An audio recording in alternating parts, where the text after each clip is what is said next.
Yeah, buddy. I'm live as a mofo. Ladies and gentlemen, we're live as a mofo. The lighting is horrible. Oh, that's because I'm in the way. What's up, ladies and gentlemen? Slick Distant is live on YouTube. Is Slick Distant live on YouTube right now? It looks like I'm live on YouTube. It says I'm live on the YouTube. Am I live on the YouTube? I'm live on YouTube. What's up, y'all? We're live on YouTube. What's up? We're live on YouTube. All right. Happy January 9th. Happy New Year. We're going live on YouTube. That's a good date. That's a good date to go live on YouTube. Look, there are people out there. I know you people. I know some of you. That little face right there. And there's my homie Zaralath. And here's somebody with the name Remy. Yo, I'm live on YouTube, y'all. I just went live on YouTube. I was like, you know what? Let's go live on YouTube. There were a couple times there when I thought I was recording my dick. No, I was signing on and I thought, are there people watching me right now as I fill out the form? I got barbecue potatoes in my chips, in my teeth, and people looking at me. What's happening, y'all? I can actually see your comments. This is something. All right. So yeah, somebody asked me, do I have the thread? Can I trace my steps back out? And the question was timed ever so perfectly. As it had dawned on me that Adonis River is the Jordan River and Ariadne's thread. It is a winding thread. And I know this on deep levels, and I'm going to try to convey it in an attempt to guide people through the labyrinthian mind of the Slick Dissident way. So welcome to my very first live. We're going to pop my cherry tonight. We're going to start off in the lust quadrant of the enneagram with this star card. Her twisting, winding nature, it really calls to me. We have that DNA augury. We have that drill of the microscopium constellation. In the industrial days, the microscopium was a drill, an industrial drill press. And before the industrial age, that same constellation was the reader of auguries. And now the reader of auguries has a PG version. There's even and then there's a rated R, and there's more advanced versions of reading of auguries, to the extent of somebody might have actually been drilling holes in skulls for divining purposes. So let's just keep the full spectrum of augury reading all the way down to that subliminal, literal context of augury reading. They are reading entrails, and they have to drill a path into the flesh that is the medium. All right, and we're going to wind that gyre all the way through this star card. The star card is in Aquarius, and in Aquarius is the runoff of the river Adonis that is initiated at the foot of the hero, who is Orion. And at the foot of that hero is the initiation of a blue, pure, virgin stream, birthed out of the earth, untouched, unsullied, sanctified, that sacred stream. And it runs all the way down, parallel to Pegasus, and it ends here in Aquarius. And that would be a delta. That would be a runoff. That would be brackish water. There would be a lot of alchemical value to that. And of course, that's where the Fornax constellation and the Eulogium. And in the Greeks, the water, running water, is necessary for tracking time. They used water clocks. So the Eulogium, which is called a clock tower, Back to the Future, nod, wink, that clock tower of Eulogium, to the Greeks, needed water to make the flow happened. The current was complete. All right. How am I doing, everybody? Rotate the screen. Sherry, did everybody leave? First live? Like, nah. 9 people, we're out of here. Rotate the screen. Thank you for the all caps. Yeah. All caps. That's what's up. You got to shout it to the mountaintops. Rotate the screen and all is well. All caps is shouting. It is shouting. It's also picking a fight. So rotate the screen. Hold on. I don't think I like rotating the screen. It's too narrow. All right, we're gonna trial and error as we go. Let's see if I can. Can you guys? Whoa. Did you guys just see my beard at extreme zoom? Did I just microscopium my own beard? That was weird. Okay, learning as I go. All right, I want to walk people through the labyrinth of the slick dissident experience because it's important that people know when I talk about the Zodiac, I'm not talking about the enneagram, but there is some overlap in the signs of the stars from the Zodiac do trace one pass on the enneagram. So to a very fun degree, the two systems intertwine. Between the 12, the first 9 has a powerful consistency. And so that is why the tarot cards are such a easy overlay. But it's the second pass of tarot cards into the enneagram that things become a little more nebulous. We are working in the in-betweens, and in the enneagram system, they would call those the wings. I don't use a tarot card for the wings. I think they want to be used that way, but I don't do that because things get way too complicated. So I have 2 tarot cards in every enneagram station because I essentially wrapped the tarot cards to their numerological corresponding spots. But first I had to learn my Zodiac. I want to say this, the Zodiac is the zoo of Diez. We should all be, yeah, get your robes, y'all. Get your robes, let's do this. Shoot, should get a drink. All right. Zodiac, why is it a zoo of 10? Zoo Diez. Because Aquarius is a man. A man is not an animal. Libra is a machine.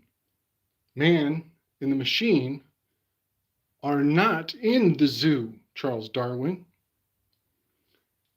So it is a zoo Diez. To some degree, that is also saying these are animal gods. They're floating up in the air. Yeah, all right, whatever. The Zodiac is the Zodiac.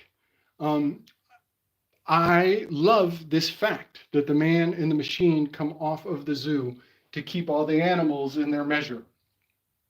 I love this fact because once upon a time, there were calendars that were 10 segments. Some say that there were calendars that are 9 segments, and it is the 9-segmented calendar that I think still holds a sacred potentiality. I would say that I think there are brotherhoods who tune into a 9-segmented calendar. I'm working on some of that with some heads out there. So a real quick pass through. 10-day Greece. 10-day Greece. In Greece, these minor deacons are 10-day Greece, and they are named after Greek mythological characters, and some Latin, I guess Lepus and Lupus, and there's a lot of Latin, but their root is in the Greece. And so the day Greece is the degrees of the minor deacons, of which there are 36. 36 times 10 gives you the 360 of the circle. So one thing that is important, I think, that a lot of people might notice when they come over to the Slick Dissident is that I arrange my zodiac exactly this way for a very intentional purpose. If you're doing readings or personal astrology for people, you'll notice that the chart is inverted. And I want to say this, everybody can do this. It's kind of fun at home. Map out your north, south, east, and west walls in the room. Take a piece of paper and write, put it up to the sky on the ceiling. Literally do this. And write correspondingly which side of the paper is north, south, east, and west, exactly as it is in the room where you are. Now take your piece of paper and put it down on your table and look at your directions. What just happened? What just happened? What's going on between here? Oh, wait, this is a circle. I'm wrapping this thing around a circle. Look at that. Look what's happening. So the directions change when you're on different parts of the circle. So you have to be able to read circularly. So that is an aspect of seeing the zodiac from any position, and knowing what is considered forward in times, backwards in times, retrogrades, and whatnot. And one more thing, this helps a lot when transitioning from the celestial signs and symbols of the circle of the zodiac into the enneagram. I'm giving this as I think this is an essential tip for anybody who already has the basics on the zodiac. This helps. Watch closely. Watch the shape. Here's the summer solstice line. Here's summer solstice, winter solstice, spring equinox, fall equinox. To do the enneagram, it is helpful to turn your zodiac exactly this direction, because sloth is, the hermit card, is at the top of the enneagram. Sloth is Virgo. Virgo is when the sun is going into the cave. The cave is Coma Berenices, that is signified by the Libra constellation, the stony arc. The archway of Coma Berenices is the bear den in, I think it's Iroquois, I'm not sure, mythology. It is the bear's den. And Ursa Major is climbing out of it, but Ursa Major is way over here, but it's way over here because it's huge. And its tail is arcing directly through Arcturus, in also pointing generally at Coma Berenices. Okay. So this gives us a rough correspondence to the way the enneagram lies out on my larger picture. You will notice that the Magus card is card number 1. It's going to be right here at our initiation point. And as we drop down, High Priestess is Capricorn. Now gets tricky. In all initiatory schools, Aquarius gets passed on the beginner's level. It is left unnoticed. It becomes a crossing of the gap for the more advanced students. On the first pass, I don't know why, but this has been mandated to me through many, many, many learnings. We actually jump into Pisces right away, which is the Empress card. Funny enough, Cepheus is, where is he? Cepheus is the Emperor card, and he comes before Cassiopeia, who is the Empress card. But for some reason, they are perpetually switched out of order. And Cassiopeia, ladies first, right? And Emperor comes second. He's card number 4. And then we move into card number 5, Hierophant card in Taurus. This is the foot of the Adonis River. Look closely. This is the Adonis River coming off of the hero at the initiation. This is going to be virgin water. This is clean water, pure water, all those sacred waters. Artemis knows a great deal about this water source here. So the Adonis River runs down into the winter season. It's incredibly long and winding. And we're going to talk about why the star card in Aquarius is so beautifully correspondent to the Adonis River. I'm going to bring the phone in so y'all can see up close. How am I doing? What's going on out there? How's everybody doing? Chance, you up in the house? What's up, bro? What's up, bro? I went live. I was just like, fuck it. Let's go live. We ain't going to demystify. I'm going to talk some shit. How's everybody doing? What's gross and cringe and gay? What's up, Marissa? Pink Eyes. Yeah, your nice name there. Pink Eyes. Yeah, this is my first live ever. Laura K. Hello. Hello. Woo. Chance is here. This is cool. All right. All right. So Terpsikore, why is she so windy? What's up with this windy lady? Turns out there are nebulas that are spiral nebulas in the Adonis River. Also, the Adonis River has a warp zone, just like Super Mario Brothers.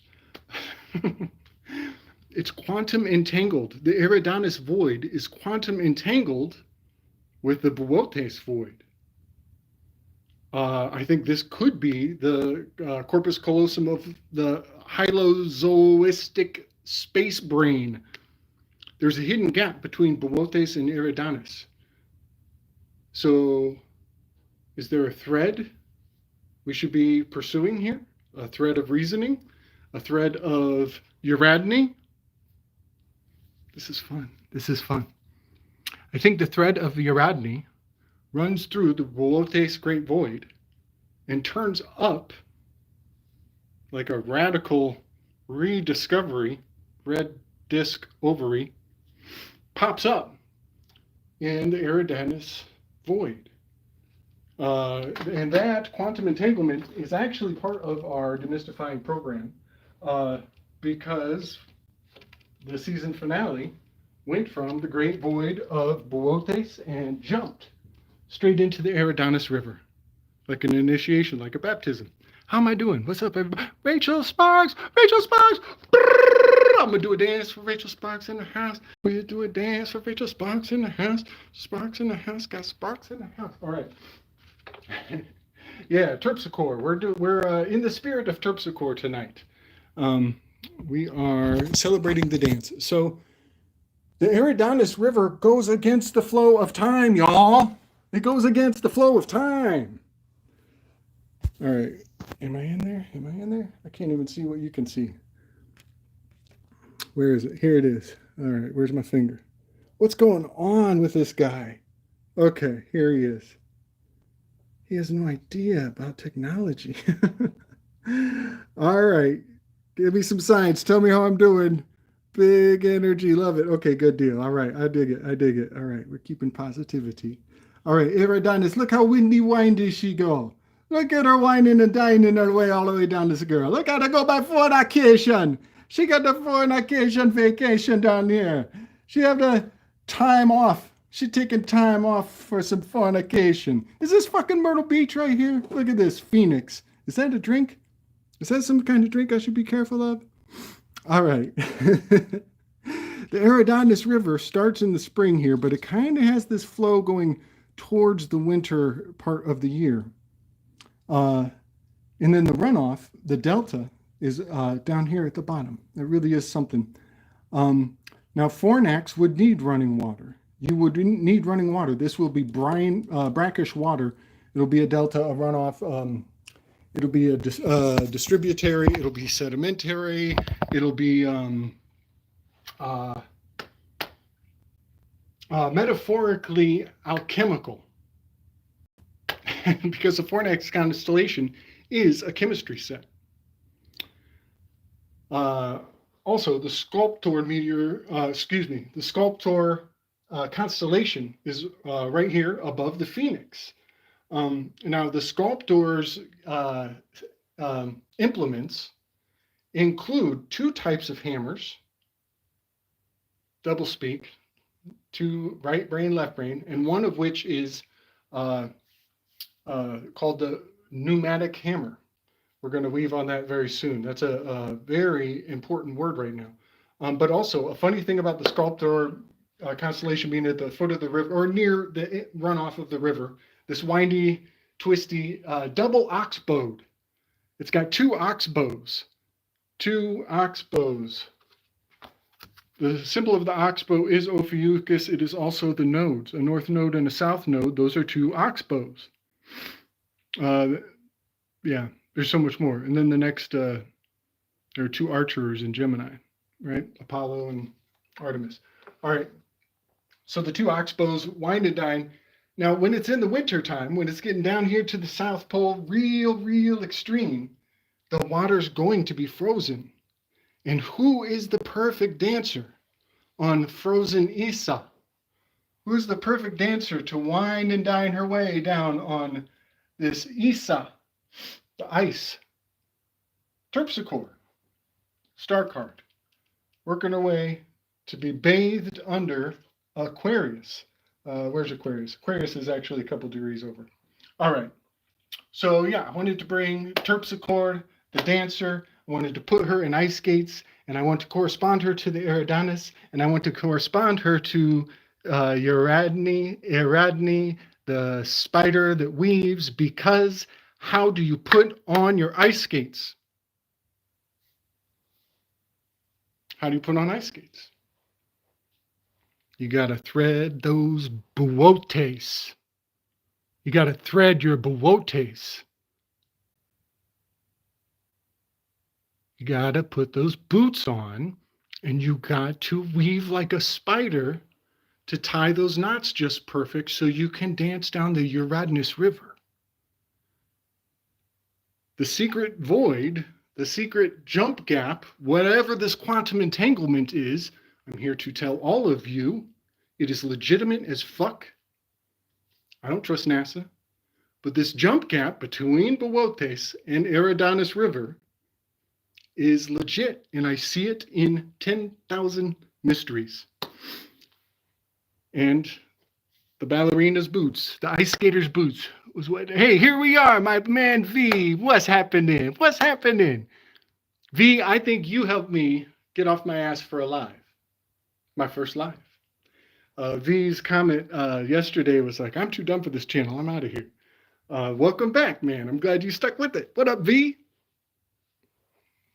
Very carefully. Rachel, hello. I can scroll through your comments. Look at this. I'm working on this theory. Time flows backwards. Yeah, bro. I'm doing great. Thank you, Rachel. Oh, this is fun. All right. Well, I'm glad everybody's with me.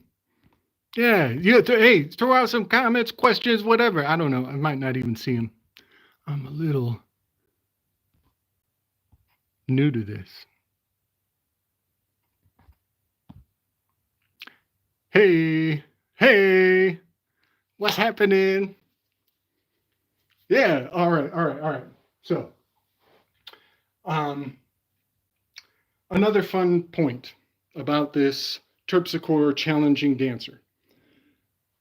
Everything I said holds every year. The foot of the Adonis, the runoff at the bottom south, will be frozen.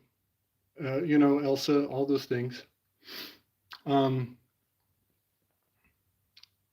But there's a macro above that on a different cycle with a different threshold. Halley's Comet.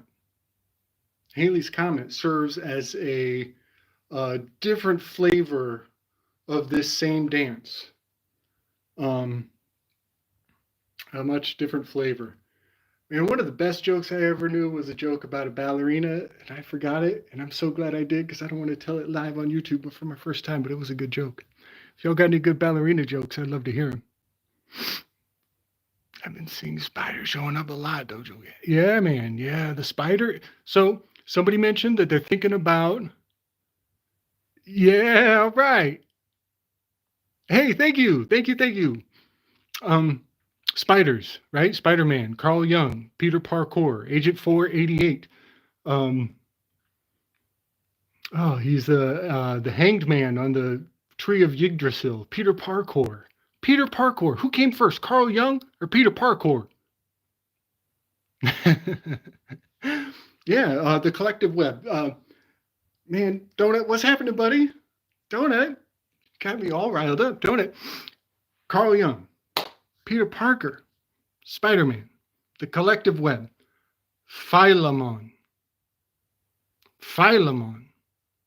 It's Carl Jung's daemon, one of his daemonic spirits. Don't get it twisted. He was in the neighborhood. He's doing the rounds. Carl Jung's name is a close enough anagram for the slick dissident stamp of approval to conjuring. And Carl Jung had a very interesting ring. happens to be on one of these here tarot cards that they're conjuring of Carl Jung. One of these days I'll be able to like bring some of my crazy graphics. I could actually describe the graphics and maybe make them as we go. Look at all these people. Spider Queen, Miriam, what's happening? Oh, this is fun. You got a good elephant joke? Man, that ballerina joke was raw. It was raw. Some old man in a bar. Every time the ballerina would do a move, he would jump up and scream, and nobody could understand why. And when they asked him why, his response was the funniest fucking joke I've ever heard. And I always remember. Oh, I remember wishing I could execute it live and direct, and not just tell the joke, but to live the joke. You ever get those jokes where you're like, "Oh, I hope I'm in this situation, where I can pull that punchline out." But it was a. I don't know if, yeah, it was a ballerina or maybe an ice skater. Anyway, if anybody knows that joke, it's a one line at the end. If you know it, put it in the chat. All right. All right, I want to mention this. Something that I wanted to hand to everybody is this circle needs to be unbound and opened up, right, to be expressed in this format of the star chart. So we are literally doing a fisheye lens on ourselves when we talk about the zodiac be in a circular context. So these 180-degree angles and the 90-degree angles are very important. Think of this about the 90-degree angle and we're all stuck in a prison. It's all a cube, Saturn cube, prison, 90's bad. Just think of this. It's kind of a dark joke, but we're looking at the glass is 1/4 full when we say 90 degrees. And we're not realizing that the glass is 3/4 ready for your future. The 270 remaining degrees. This is a birth cycle. So calling 9 the prison number, it does comport to the necessity of the 9. Yeah. But calling it a prison number, you know, the prison culture belongs in the prison. Prison culture belongs in the prison. And it works. It serves a purpose there. But not out here. All right. I'm ranting. So when we take the circle and we unfold into an actual star map, things become flat, right? Oh no, we're talking about shapes. This chord is the Halley's Comet chord. This is a Halley's Comet map from 1987. This thing glows in the dark, by the way. It's pretty fucking cool. Scored it in a salvage. I should bring the phone in a little closer. But what is important about this is we can now see north and south. We can actually see some distance between these constellations in their north and south relationships. And back with the decans, with the minor decans, we got a great example is Argo Norvis is right next to Hydra in the context of the circle because they are in the preferred in the morning by the 30-degree planchette that is the sun. They are preferred in the morning in between Cancer and Leo on these days. Funny that the L is right here pointing at the Argo Navis and the Hydra. If you think about it, this is very placental, this combination. This is the Barcelona. This is the Barth, in reverse, Leona is lion. The crab lion is Barcelona, the Brist lion. This is where the snip happens. Very important location. But Argo Navis is a southern hemisphere constellation, and Hydra is kind of neutral. Now let's look at it on the map, because while they look like they're right next to each other, there's some distance, and the things in between tell a good story. Are you with me? Did that make sense? Am I coming through? Everybody good? Let's see. Yeah, tell Juan I'm live. Get his ass in here. Stop shooting pigs in the woods. All right. Let's see. Hydra is over here. Oh shit! No, that was a bad Nope, that was a bad example. Because Argo Navis is right by Hydra. It's like, it's like right there. Okay, here. Let me find another one. Hercules and Lupus. That's a good one. In the circular orientation, they are listed pretty much on top of each other. Hercules, Serpens, Corona Borealis, Lupus. That's not a good one either. Hopefully you can know. Trying to think of a really good example. Oh, Ursa Major Minor. Oh, no, they're pretty close. Well, Lupus and Hercules is a good enough example because they are almost proximal. Corona Borealis is so small. Serpens caput is only the head of Ophiuchus' snake. Yeah, I said that. But Lupus is down here, southern, closer to the southern hemisphere. And Hercules has a much more northern orientation. So they are not as close as they appear when it's circular. Now, I wanted to say this. I think something that would be very fun would be to actually do planetary placements. I don't think this thing's magnetic, but to actually do planetary placements in this format and literally thread a sash with the planetary placements with designated beads corresponding to the planets and even potentially rooms. And then you could wear that sash, or you could gift jewelry with planetary placements in proportion to time or a date. I think that would be a pretty cool gift. And you could do for occasions, you know, like somebody proposed, boom, placement bracelet. How you dig that? I'm sure there are much more dangerous things you could do with astrology, but I figured that was a nice little idea that maybe somebody's done out there. Okay. And also, again, the idea comes from the Magi card. Let me say that. Do I have a Magi out? No. It comes from the standard Rider-Waite Magi card because he has that serpent biting its own tail as his sash for his ceremonial garb. And that is actually him having activated from the Fool. He's actually in motion, but he uses that ring for the protective banishing ritual, which I think Socrates was doing his banishing ritual at the end of the symposium when he took a bath. All right. Hey, cool, sweet. Nice. Yes, where are you?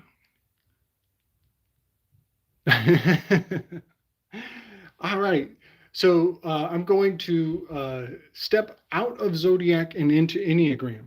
I think I already mentioned that if you turn your Zodiac thusly with the winter equinox, right? Yep, the fall equinox, the fall equinox, Buotes at the top. If you put the void at the top, you get the Enneagram layout. Oh, roughly. Let me see. Yeah, let's just do that. So the Buotes void and the Hermit of Virgo is at the top. And then to a large degree, there is a bit of a jump. You're going from Virgo to Libra. You're kind of skipping Scorpio to some degree. But remember, Libra was a machine. It's inorganic, so it's not of the dies. But it is numbered dies. And from there, the second layer, so we went from 9 is the Hermit card. Number 10 is my first number 1 card, the Fortune card, which I think of this very much as Centaurus and the base of the tower. I think this is the beginning of the building of the tower. And the tower is not complete until Aquarius. So we're going into the fall. So we go from fortune card number 10 into card number, card number, no, that's not true. Oh, card number 11 is this adjustment card. See, that's why I'm stumbling. This is Crowley fuckery.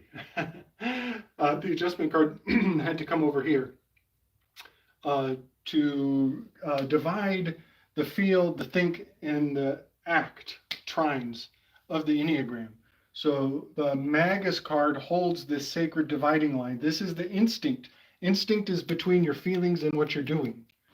This is discernment. Discernment is between your thinking and what you're doing. So thinking, doing, feeling, doing, the offset between them is your instincts, this is actually hatred, this is knee-jerk reactions, this is Friedrich Nietzsche's tightrope walker walking on the Zoroastrian initiation that is called the blade of the liar. If he falls to one side, he falls in the milk. If he falls on the other side, he falls into the fire.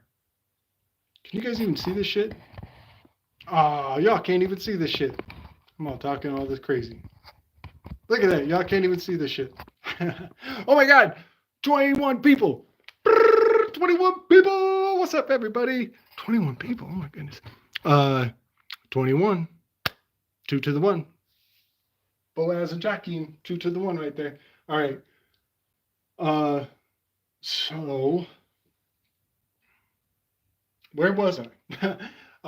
Crowley fuckery. These dividing lines are really sacred. So between what you feel and what you think, I'm going to ask you guys, what would you call the sacred space between your feelings and your thoughts? Does it have a name? Talk amongst yourselves. It's a very sacred location. I should cover up my answer so nobody can guess what I got down on there. Don't look at my answer. So yeah, instincts are between your feelings and your doing. And discernment. This is how you ascertain. You accumulate all of your thinking before you jump into do. What is really neat about the Enneagram is that Gurdjieff did not know McGilchrist. Gurdjieff didn't know McGilchrist, and they agree. They don't have to know each other. They agree because the feeling aspect is over here on the right. The thinking aspect is over here on the left. It's not that simple. Everybody should get into Ian McGilchrist to see why it's not just that simple. But generally speaking, the left and the right brain is also anatomically correspondent to the orientation of the Enneagram. I'm inclined to think that the Enneagram also relates to our cones and our rods, the colors and the depth of perception. I really think that it has to do with the colors and the cones and the rods, as it's described to us, whatever that is. Psychologically, it's a fit, even for color. And another cool thing, this was early in my weaves on the Enneagram. Cones, rods, and color perception are all in the spectrum of Mithraic flag. And the Mithraic flags are green, red, and white. That's the Welsh flag. That's the Italian flag. That's the old Lebanon, Portugal had a flag that was Mithraic. And also a pile of stones out there. Pile of stones is an anagram for placentia. Placentia is an anagram for a certain location that's on the tip of everybody's tongue. Whoa, there's placentia on the tip of everybody's tongue right now. Wow, is that real? Is that real? Is there really placentia on the tip of everybody's tongue right now? Is that real? Is that really happening? I wonder. All right. So yeah, the rods and the cones. The rods and the cones, the red, the green, the white, the Mithraic flags.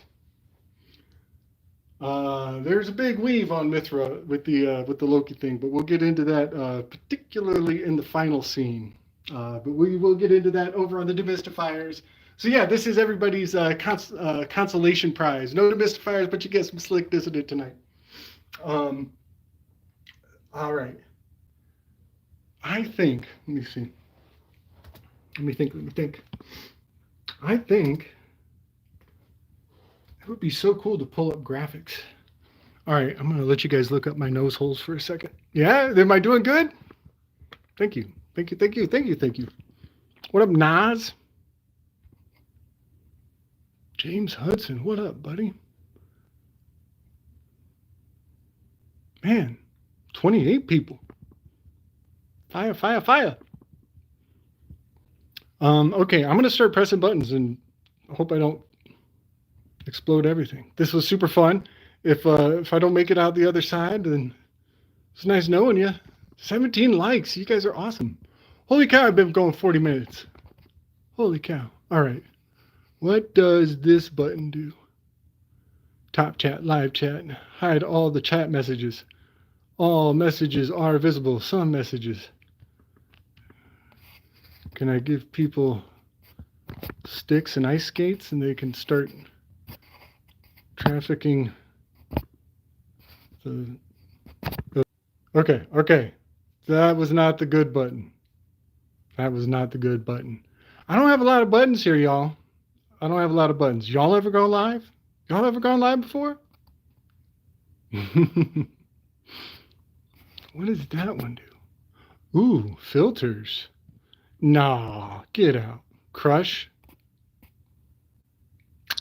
Let's do glow. What up, y'all? All right. He's just fucking around now. Oh, no, here we go. Yeah, bro. Yeah, it's real in here. We fucking Disney. Come here, Disney. Let me give you some. Come here, Disney. I got something for you. Yeah, look at that. Bubbles. I got bubbles, y'all. It's a dance party in my bubbles. What's happening? All right, that's what's up.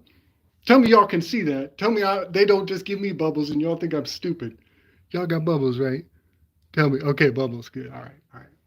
We all in this together. Bubble trouble. We're going to fuck up this world. All right. Welcome to Slick Distance first live feed. This is really fun. Miriam, I'm glad you made it. Okay. So there's a topic that I was going to do my own slick dissonant thing. Should I turn off the bubbles?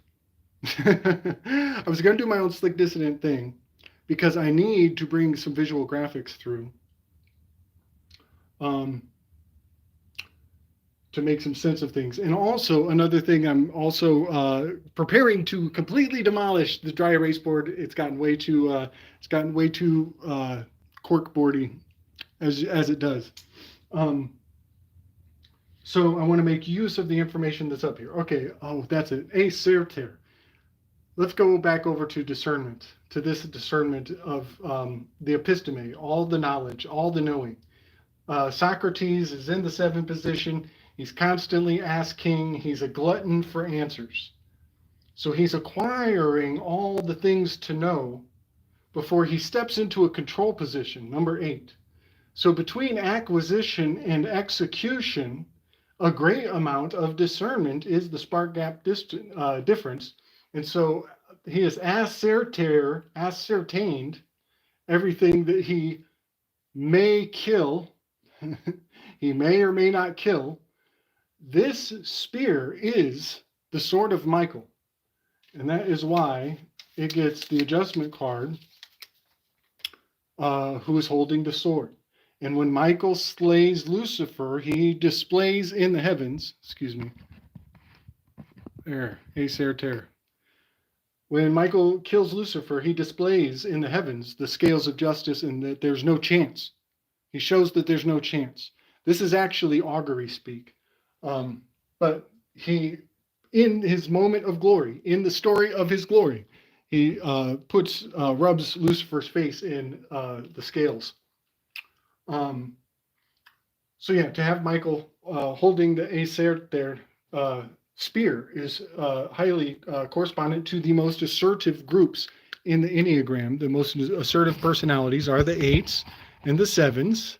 That'll be the Chronos and the Zeus. Can you see that? Yeah, that's good enough. The Chronos, controller number 8, and the Zeus, number 7. And the third of the most assertive group is the number 3. And now to have number 3 as the tip of this spear is really something, because there's a whole lot of lovey-dovey over here. There's a whole lot of healer energy to this number 3. You could almost say the number 3 is their personality type, because they thrive on attention. So they want to be at the end of this spear. They want to have all of this healer facilitation. Healing facilitation is the priority for this number 3. And I just love that it's always so heart-centered, while the counterparts of the 7 and the 8 are kind of politicking, thinky-dinky, think-a-link-think-think. And over here, the center of the heart, the quintessence of feeling, is the countermeasure to it all. It's so beautiful how poetic the Enneagram really is. So Gabriel will be holding the most, this trine, the 1, 2, 6 is the most, what is he called? The most, is he passive? Compliant, that's the word. I don't like the word passive myself. He's compliant. He's the most compliant. And that is true to the personality of the number 1 reformer, the number 2 giver, and the loyalist. I mean, the loyalist is like, you could almost switch the word compliant one in with loyalist, right?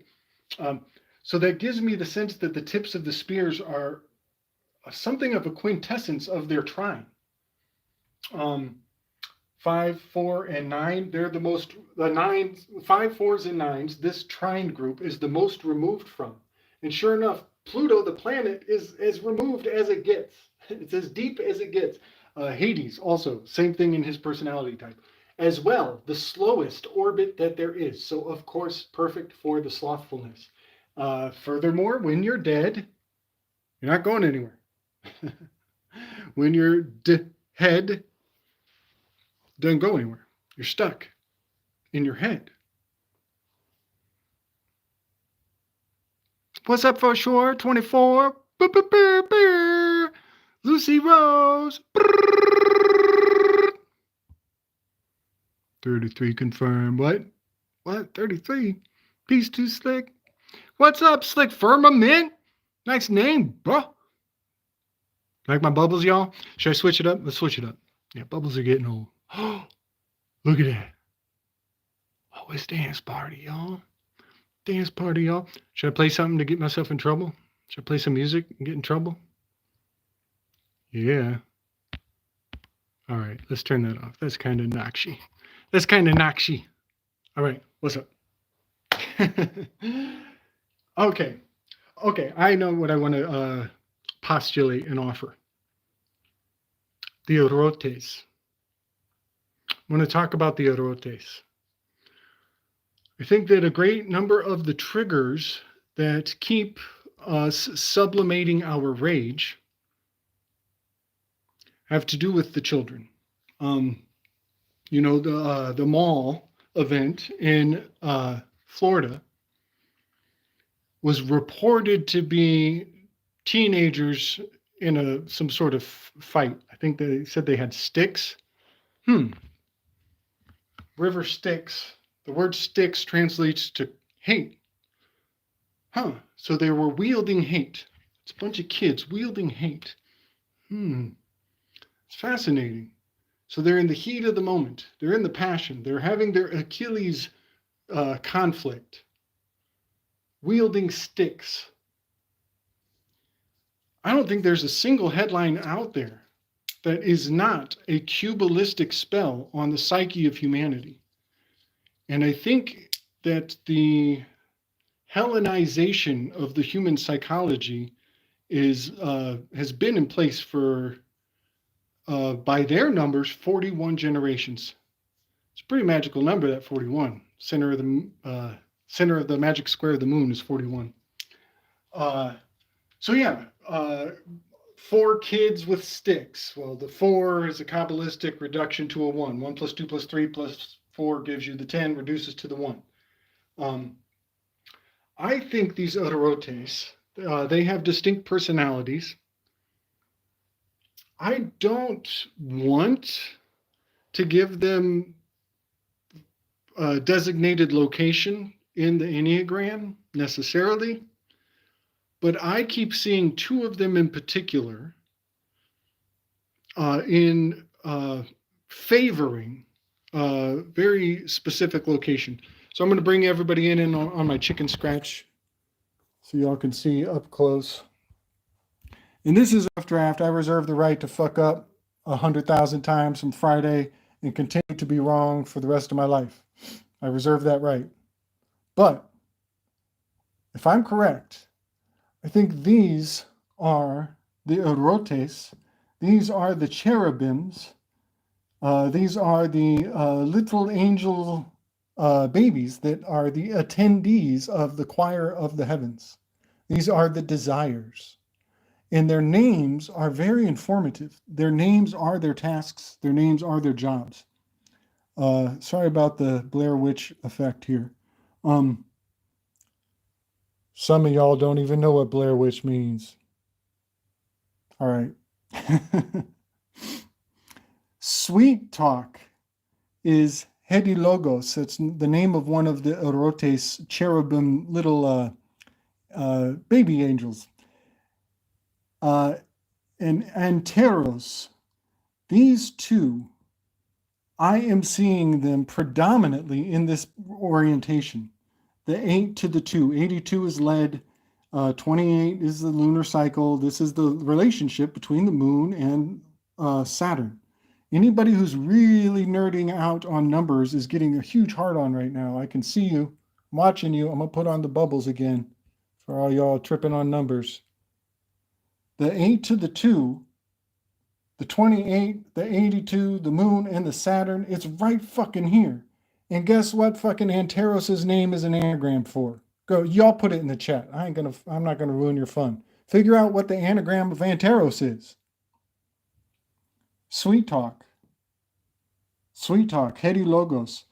His name, I think, is addiction. I think sweet talk is actually addiction. And I think we sweet talk our damn selves. But of course, you sweet talk your sweetheart, right? Let's see. There is a wedding scene. There is a wedding scene up here in the sun card, but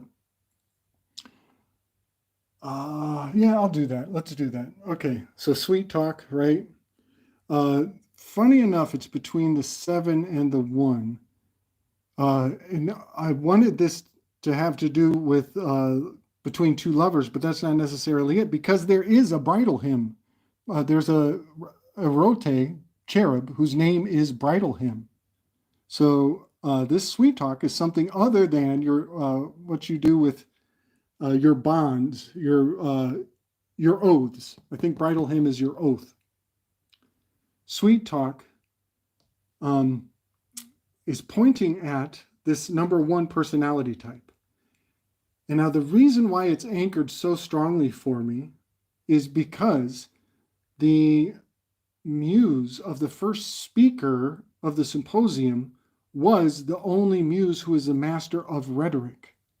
Am I even in the right spot? Yeah. The muse of Phaedrus is Polyhymnia. Polyhymnia is the first muse. So sweet talk is a combination between Polyhymnia, the speaker, and the number 7 personality has a shadow of glutton. So they love sweet things. And so the sweetness of sweet talk is holding the number 7 part. The talking of Polyhymnia is holding the number 1 part.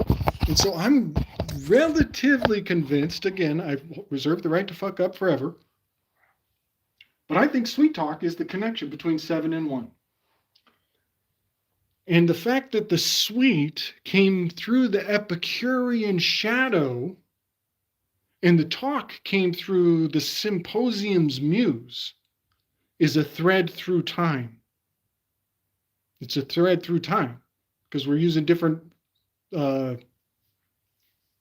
paradigms. It's almost dimensional in a fun way. All right. Y'all done with the bubbles? Let's see what else we got. What's that? Dream, y'all. Y'all can dream. We could get our grimoire glamour. Grimoire glamour. Ooh, that's looking glamorous. Look at me, all glamorous. What else? BBM, that sounds bad. Oh, 8 millimeter. Yeah, I sound blind. Oh, look at that. Look at that. Some Kill Bill. I'm going Kill Bill on y'all. Oh, look, I lost the... Look at all these people. What's happening? Most addicts. Oh, yes. Sweets when they're high. That is something. That's a great point. Man, I need to get in these comments with y'all. Okay, I haven't given anybody any wrenches yet, so don't be wrenching each other without wrenches, whatever that means. Look at all these people. Hey, everybody. Uh-oh. Oh, hey. I'll put somebody in timeout? No. Hey. Oh, I can do that? Okay, watch this. Sherry. Sherry. You are moderator status, I think. And Marianne. What's up, Marianne? All right. Hey, get a load of me over here. I'm giving out wings.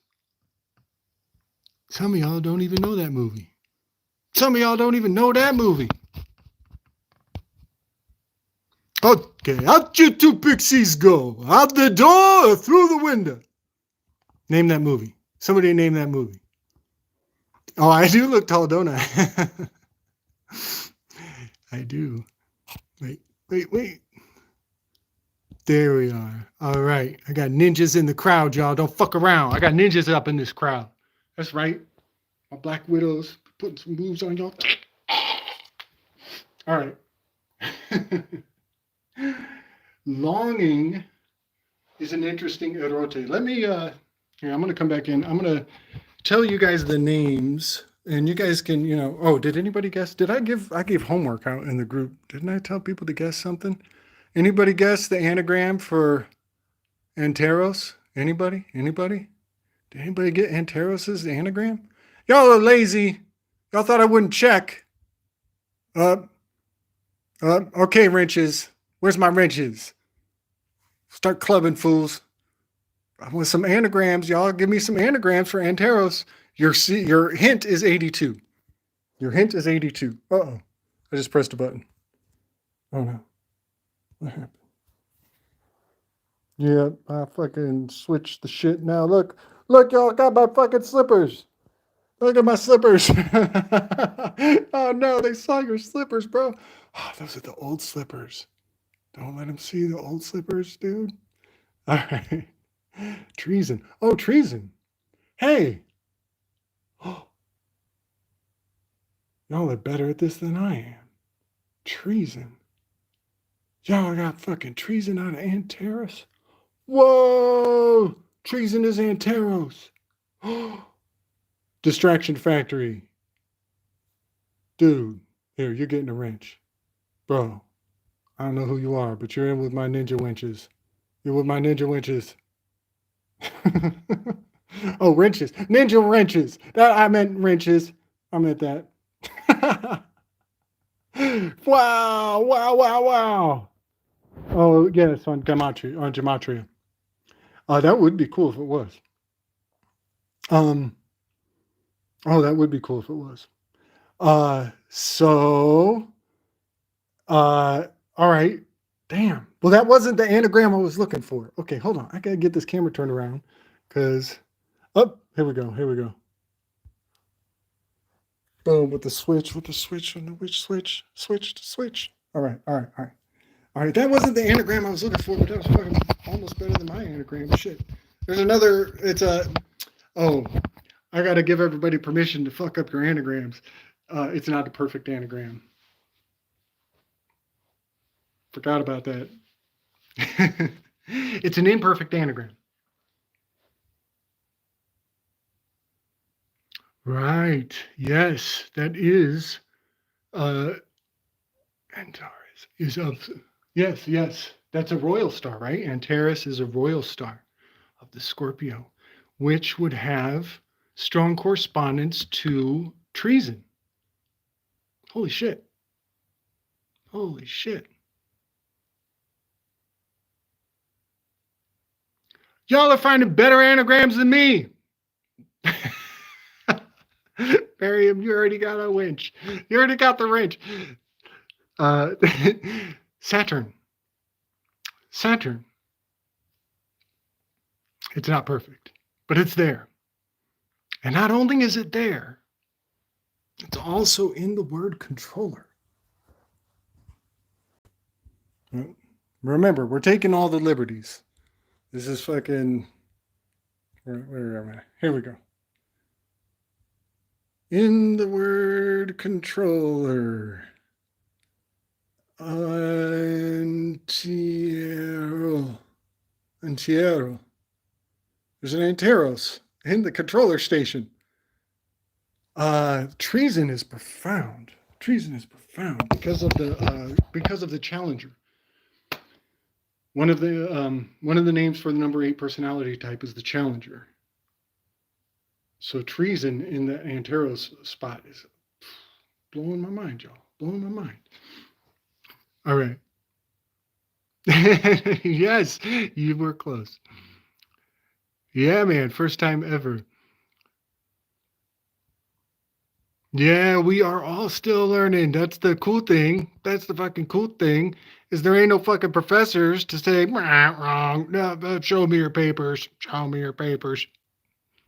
And that's how we know they'll never fucking get it.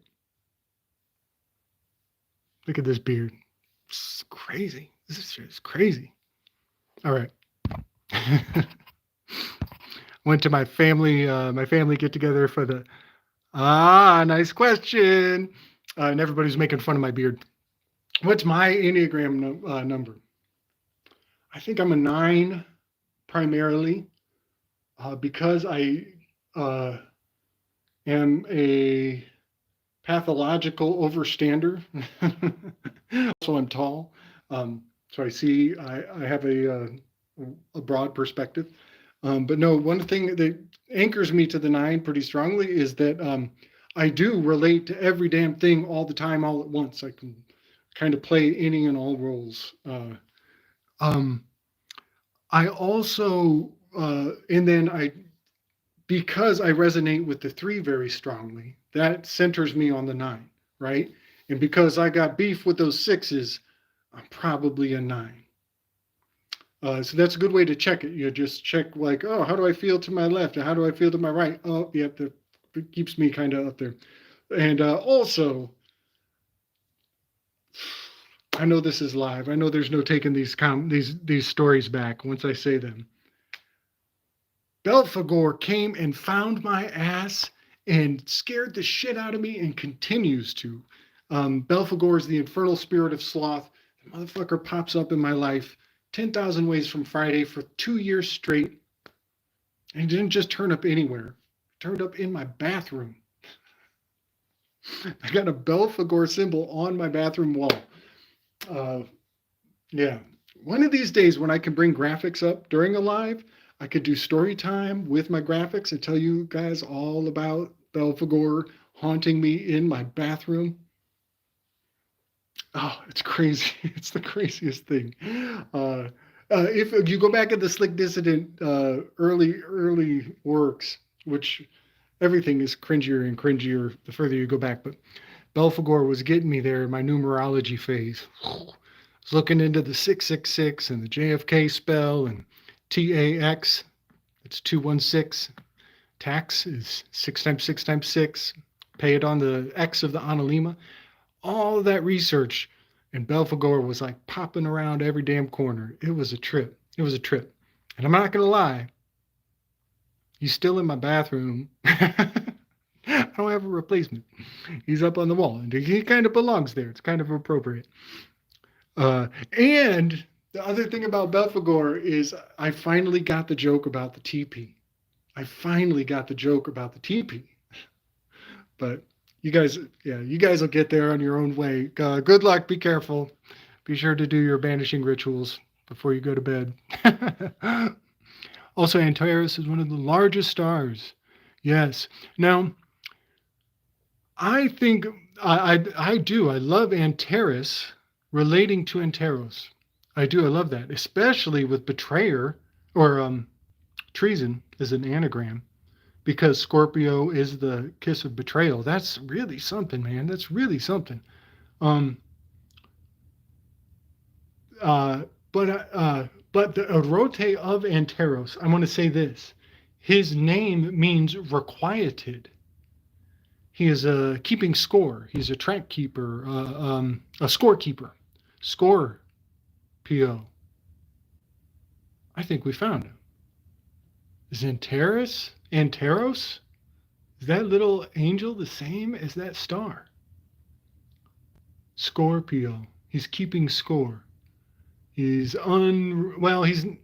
requited love. Now, it is so funny to learn about requited love because I have only used the term unrequited love, which is an intrinsic double reverse, unrequited. So it's like you shouldn't have said anything in the first time. It's just quieted love. Maybe. It's more complicated than that. But isn't it funny to think of the word requieted without the un on the end, without the un? What would it be like without the un? Requieted love. Might be a there. UN, the United Nations, their logo. Oh no, that's NATO. NATO in reverse is OTAN. And OTAN's name is the Furies. OTAN's name is the Furies. When you line these erote cherubs up in a certain arrangement and you really piss them off and maybe put some sticks in their hands, I think they turn into something really dangerous. I think you can align the Furies with social engineering, you rearrange people's priorities, and you'll have some kids in the mall with sticks, all right, mauling the shit out of each other. Okay, I want to break down the mall thing. I'm all over the place tonight, I know. I want to break down the Florida mall thing a little more because I might not get another chance while it's still fresh. So this Florida mall debacle is hailing back to the Mandela Bay. The Mandela Bay. The name of the mall was something Bay. Had the word Bay in it. The mall has paddocks. All of the generated art had people standing at paddocks. That was the name of the Mandela Bay shooter. Paddock was working for NASA because the ring from the Challenger explosion, like all the trauma of the story packs into this, what happened in the Florida Mall. We talked earlier on Juan's channel about it is the flaccid phallus of the nation, Florida. But that's all good. They got that Viagra down there. That's all good. But another thing about that, the kids with sticks and organs, just a regular night in Miami. Yeah, man. Shh, no kidding. No kidding. You talk about adrenalized. Florida drivers are psycho. They are psycho. I saw the craziest car wreck of my life in Florida. Horrific, just horrific. And then we called 911, and the 911 person was magnifying the emergency with their incompetence. It was really alarming. Anyway, all right. Florida is Scorpio of the nation. Let's do this. Florida is the Scorpion of the nation. New York is Leo. Florida is the Scorpio. Texas is the star card, Cowboys. And Minnesota. Helena, Montana is an anagram for Analema and an anagram for atone, heal a man. Helena, Montana, atone, heal a man. also on the Analema is all an anagram for Helena, Montana. So these are the quadrants of what we have come to call the territories map. I don't have that graphic on me right now, but it's very simple. The Mississippi River holds the solstice line, and it is the 37-degree parallel that is the Mason-Dixon line that holds the equinoxes. This is why we have Virgo and Virginia. This is why we have the scales of justice. This cutoff of the Wheel of Fortune is right in through Washington, right through the Delaware. And Florida is the flaccid phallus of Scorpio. And now, look at how anatomically impeccable that is. It's, where is it? There it is. Oh, my lighting is great. There. Look at that. Florida. Except maybe we should have this little arrow pointing down a little more. But yeah, that really is something. And then let's go at it. Ophiuchus off the coast of Florida? What? Ophiuchus off the coast of Florida? Are we talking about Bermuda Triangle? We talking about Bermuda Triangle? Ophiuchus, Bermuda Triangle? Pretty fun. Pretty fun. So that argument, a bunch in enclosed space, right? These kids swinging sticks and then monsters. And then sure enough, what was the shape of the monster? What did that monster look like? Did y'all see the video? I saw the video. It looked a whole lot like a certain zodiac sign. Didn't it? Didn't that monster look like a certain zodiac sign? What is this? Oh, you got it where I was talking about Terpsikore on my wall. Yes. Thank you. Thank you. Sherry, that is great. That is so great. Okay. All right. So yeah, these are the kids in the mall. Whatever that story may or may not have been, it doesn't really matter. God, it's almost automatic to think of how to fabricate these stories. But the kids in the mall are like these erotes, these children fighting for the attention or the focus of the individual in their certain situation. So like if you're at work, you're probably in your 6 mode.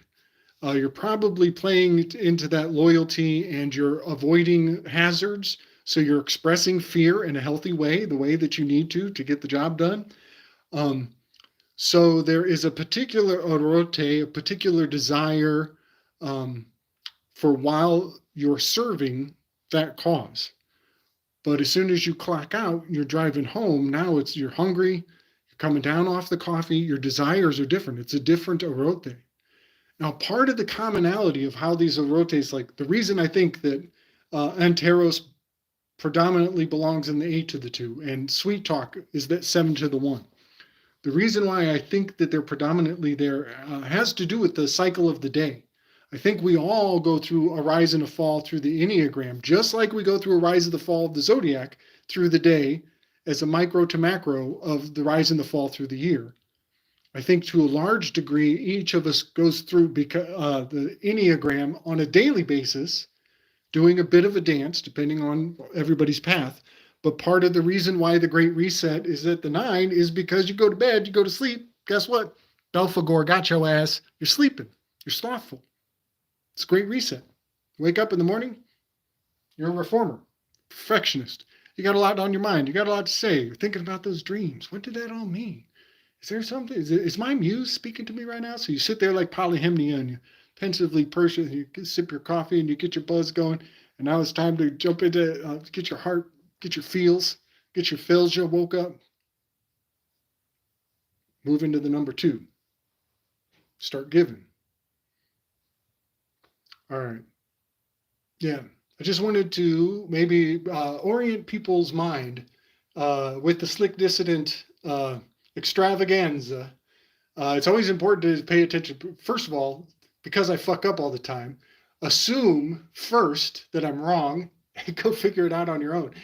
But second, pay close attention because sometimes I'll talk about the zodiac. And when I talk about the zodiac, I will talk about angles, 90 degrees, 180 degrees, 270 degrees.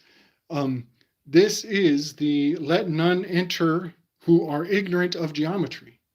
And so when I'm doing those angles of the angels of the English, I'm speaking of the zodiac primarily. By the way, the muse of geometry is Urania, number 9, and she holds this egg in her hands that I talk about all the time. That egg is the egg of, here, let's get it. Let's get the egg. Let's get Urania's egg.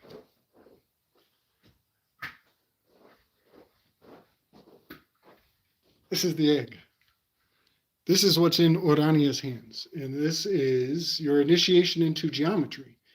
And what really tickles me is how the ball is a trigger. The ball is a trigger. Why is the ball a trigger? Why is the ball a trigger? Because there's only one ball. Whoever has the ball has the number 8 position controller. Whoever's got the ball is calling the shots. The ball is unique. The ball is one of a kind. The ball's got those curves everybody admires. We've been trained to fight over the ball. That's very Aztec of us, don't you think? But what I like is having a spherical orb for the stars. I love that because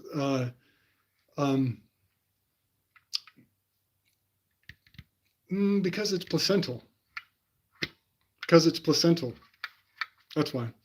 So yeah, this is the symbol of geometry, which everybody thinks about the Masons with their little thing, diddly-dee. There's some of that too. But it's actually the orb that is the primary symbol of mastery over geometry. Now, what's kind of neat is that in the symposium, the muse that's holding the orb, she is the muse of Plato who told the story. Plato is described through many narratives as having rounded out the symposium. He was inspired to round out this fictional account of an event that never happened, which tells you that everything that does happen in the story happens for a design. And his muse is holding an orb, but his name is Plato. His name is Plato. His muse is holding the orb. Wait a second. Is this the sacred Tempania? Is this the sacred Tempania? Is this the offering bowl? Is this the offering bowl? Should I pass this around? Y'all can give me some alms. Go check out my Cash App. Hey, y'all, go check out my Cash App. What are y'all doing? Go check out my Cash App. All right.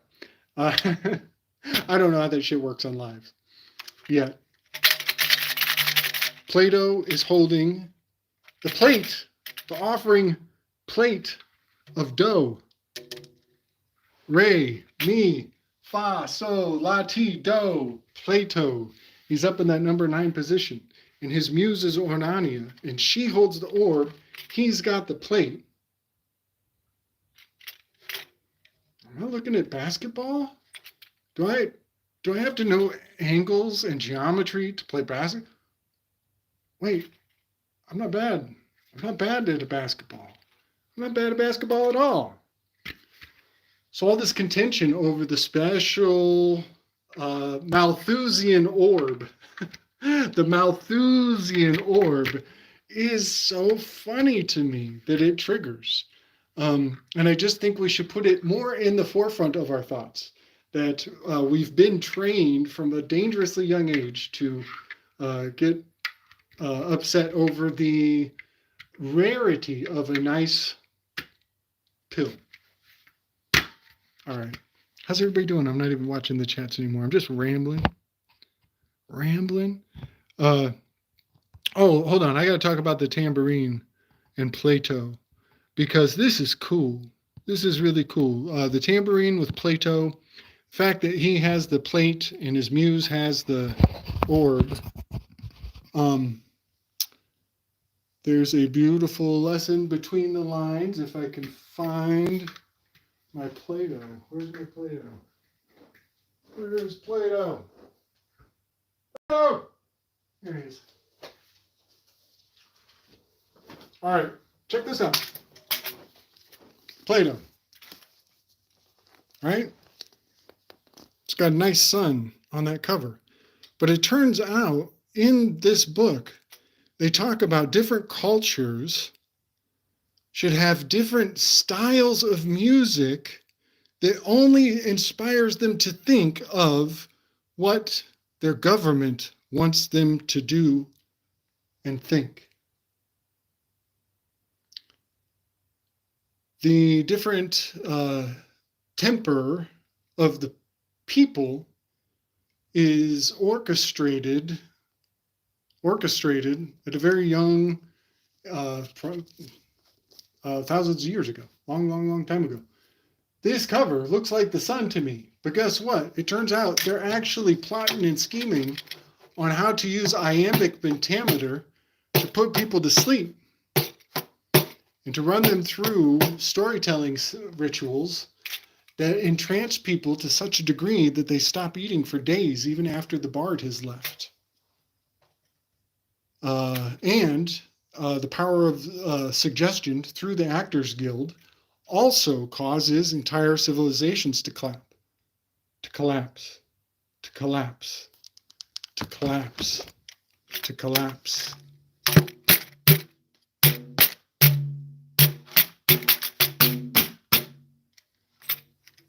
I think that's actually the timpania. I think that's the tambourine on the Plato's Republic.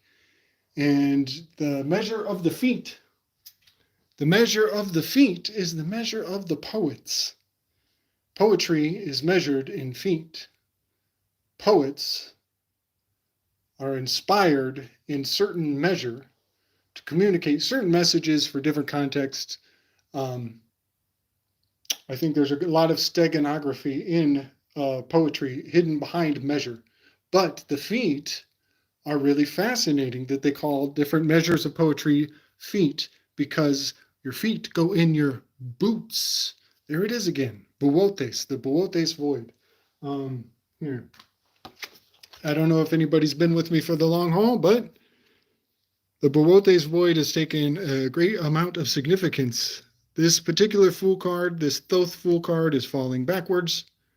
Unlike the Rider-Waite, he's exposing his heel. This is the Sobek alligator. Let me get a better filter. The Sobek alligator is on the shoes. This is the Sobek on shoes. This is the Sobek conscious. This is the subconscious. The Buotes void is exactly this shape, this shard, this little broken kite right here. That is the Buotes void. I think it's the spear of destiny.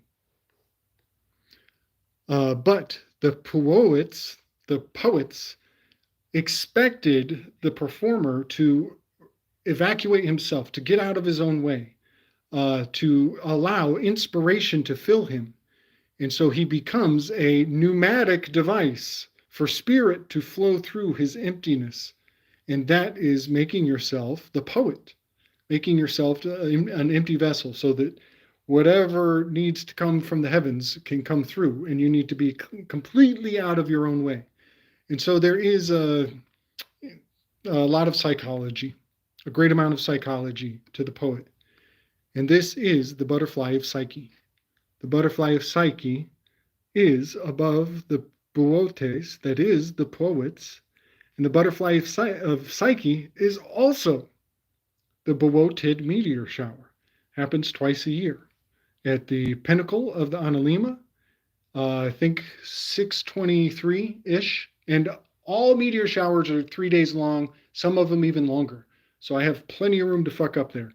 And then the other one is December 20-something, give or take. But 2 times a year, the Psyche butterfly of the Puoted meteor shower pops off twice a year. And that makes a bow tie at the neck of the Analema. I think that's pretty fucking nifty. Also, peregrination is a word in the zeitgeist right now. There's a lot of peregrination, they say, is like pilgrim, going on a pilgrimage. When I looked it up, it made it sound like it was walking explicitly, but I always thought it was flying. And for some reason, I had a hard time finding that definition. But peregrine is a falcon, I believe, type of. But yeah, there's a lot of birds flying around. Like there's even a bird hiding right there. Like look at that bird's about to eat that butterfly. And then the butterfly is actually getting shot by a curved arrow. There's actually a curved arrow about to pin that butterfly down. Ain't that something? All right.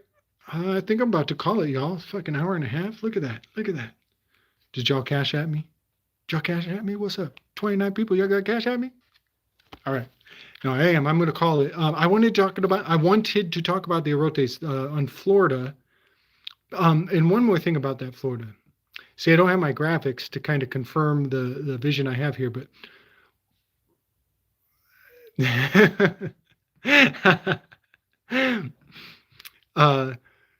the kids in Florida, that scene was seeded in Doctor Strange, Multiverse of Madness. If y'all look up Reed Richards' death scene, Scarlet Witch, she puts a hex on Reed Richards, the father of the Fantastic Four, father figure of the Fantastic Four. That's a tongue twister. And she lifts him off like the Challenger mission. And expends his rubber man, his right to rub bare arms were exhausted. His right to rub bare arms was spent. And then she popped his head. And that was the end of Reed Richards. It was really shocking. Reed Richards is a metaphor for the First Amendment, to the right to freedom of press, and the Second Amendment, the right to bear arms, because now you can print your arms. The Second Amendment and the First Amendment has somehow found a little back channel of connection of significance that the forefathers didn't see coming. Almost like the gap between Erotes and the Adonis River, that there was some sort of circumvention of potentiality between the right to bear arms and the right to a freedom of press. We found out that you can actually print arms. And that circumventing of the system still, the kids will figure it out probably 100 years from today, give or take. So yeah, I wanted to talk about those kids in the mall because the Reed Richards scene, pay attention to the ambiance of that entire scene. The Scarlet Witch, she is executing all of the constitutional rights of America. I don't remember all this information. I didn't prepare for this, but the First Amendment is, Chance, if you're out there, tell me his name. If you're still out there, Chance, it's the fellow who has the ability to speak hypersonically and explode anybody with a single word. Does anybody know his name? No, I don't think there's a lot of Marvel nerds in the chat right now. He's the First Amendment, is your right to freedom of speech. The Second Amendment, oh my goodness, your right to bear arms, that's Reed Richards. The Third Amendment, your right to not have anybody come into your household, especially even during war times. That's your Third Amendment. Fourth Amendment is your personal papers and effects, and your Fifth Amendment is your right not to self-incriminate.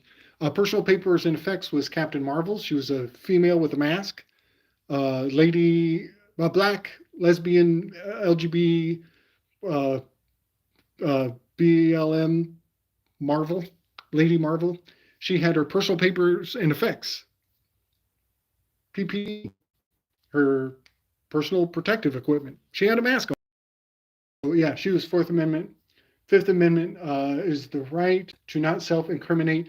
That was the British version of Captain America. I forget her name, but she self-incriminated right before she got sliced in half. She's like spitting blood out of her mouth, and she says, "I could do this all day." And then she gets sliced in half and has to spit blood all day. Self-ink remnant. Yeah, she inked her remnant for sure. All right. Black Bolt, Rachel, coming through. Thank you. Yes, and I think I screwed his name up quite a few ways before. Those Marvel guys, they get real sensitive if you get it wrong. Thank you. Black Bolt is the First Amendment, and it got blown out the side of his head. So she basically marches down all of the amendments. Scarlet Witch is, I think, the Eighth Amendment. Doctor Strange was the Seventh Amendment, and the Sixth Amendment was Carl, his buddy that initiated him. Anybody out there got his name? Vino's, what's up? Yeah. So the mall event was completely seeded by Doctor Strange and the Multiverse of Madness, which is an anagram for D-Sit Mom. D-Sit Mom. They launched that during Mother's Day, and they fucked with the Divine Feminine hardcore. They're coming after you ladies. Should I rant about that?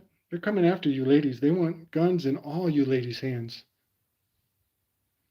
But working for them, guns in ladies' hands, cool. But working for them, I don't know. Yeah, there's a lot of archaeology that's trying to say that ladies be chopping heads ever since the days of old. But this is just, this is that Gloria Steinem thing where they just, they need all the demographics they can get because they're running out of credibility. We know that. Most of us. Yeah, go get your guns. What's up? Meow. What's up, meow?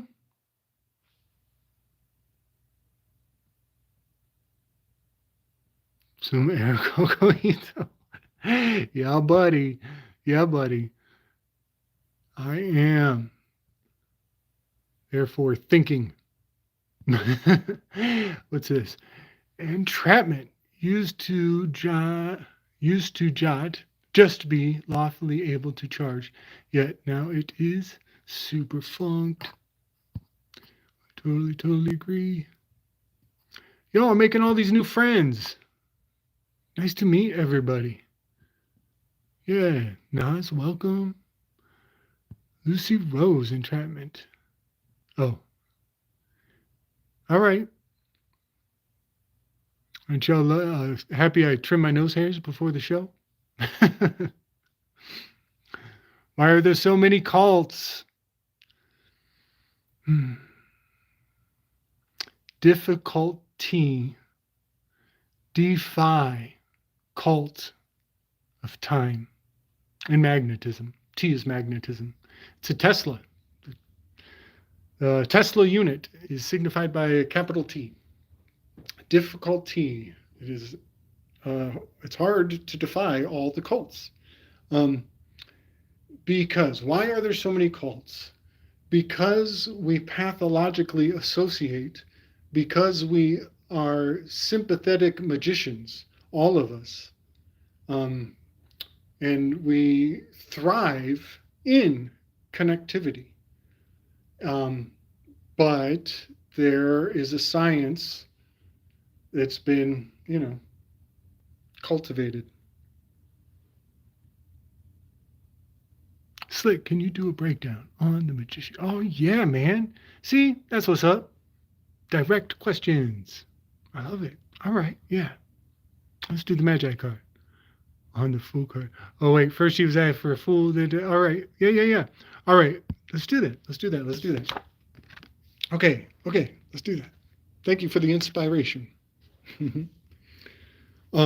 So, some really fun things that I've learned with the Fool card. I actually think this is Winston Churchill. And Winston Churchill looks just like motherfucking Aleister Crowley. And that's no joke. For almost a year, I was like, is Aleister Crowley the frowning version of Winston Churchill, who's always smiling because he's the public face? Is that legit? No, it's not legit. But it is worth it to entertain the notion, because you will find out that Winston Churchill and Aleister Crowley could almost be confused for each other to such a degree that Crowley made the claim he was Winston Churchill. But that mislead is an educational mislead. Like, sometimes we don't need to resent our fuck-ups. So for a while, I thought Crowley was Churchill, and that Churchill had us all duped, and that the peace sign was like the inside joke, right? They're two different dudes. But they went to the same fucking Masonic school. They look like each other like crazy. They say the Crowley's teeth were shaved off, so they're razor blade monster teeth, so he's never smiling. Nah, I think that's a nod to the Ashkenazi, the Anazazis, the Anazazis of Chaco Canyon. The teeth shaving myth was an Anazazi nod. But no, I think that this is Winston Churchill. And if you look up young Winston Churchill, you'll see that it's very likely there might be there. And then look up Winston Churchill's nicknames, not just for himself, but for other people. The bulldog, look at that nose. But he's got a hot buzz going. He's got a hot buzz because he's got a hot bag of Mama's little blue pills over here. Those are zodiacal, right? Now these look like elderberry, but I like poke. I like poke salad. This entire card could become Elvis Presley very, very, very quickly. Very quickly, this could be Elvis Presley. But whatever he is, I have so many other things I could go into. This yellow gap, this negative space right here. If you've been digging through the Slick Distant channel, you'll know that I've made the claim that is the Ara Altair constellation. And I have found it in Dionysian art very subtly seated in negative space. It's influential. This character is under the influence of his little bag of goodies here. And maybe his poke salad as well. But I like elderberry too, right? Isn't elderberry great? Somebody mentioned it earlier. And this is a crook, the hook. That's a constellation. Which one? Let's see. You got it. Oh, that's Coma Berenices. Yeah, that is the Coma Berenices hook right above Buotes. Right, Boots is here. Coma Berenices is a semicircle. So, all right, let's get in close. Can you guys see this triangle? See that very subtle triangle going up to there, and then it hits this Canadian leaf right here.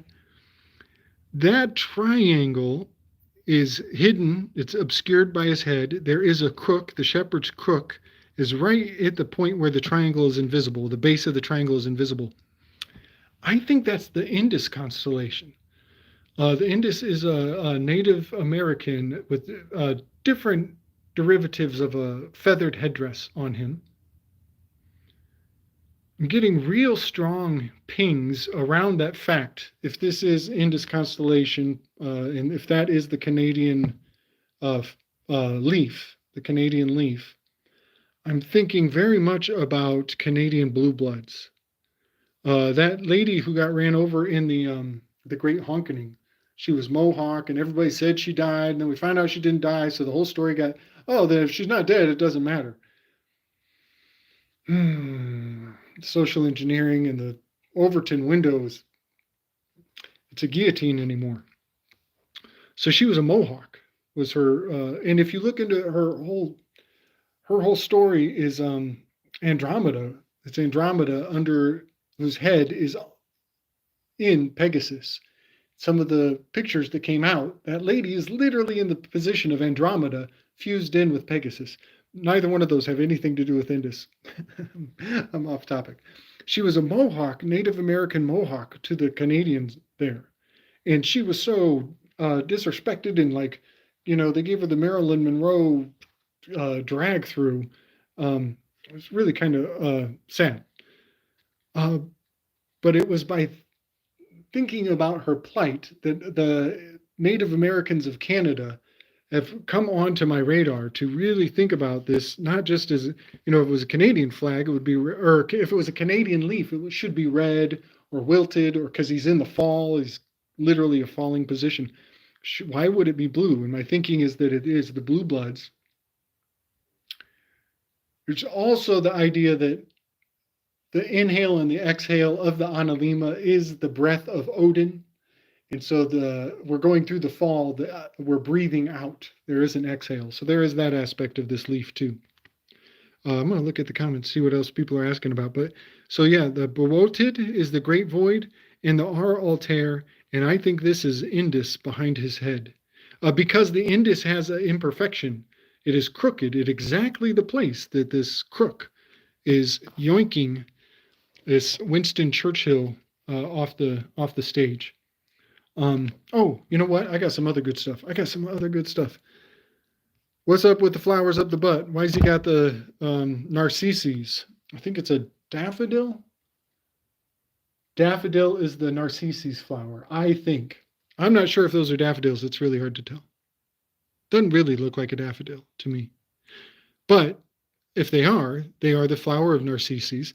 Almost all of the flowers have other plants. Anybody got guesses? Some people out there? Hey, what's happening?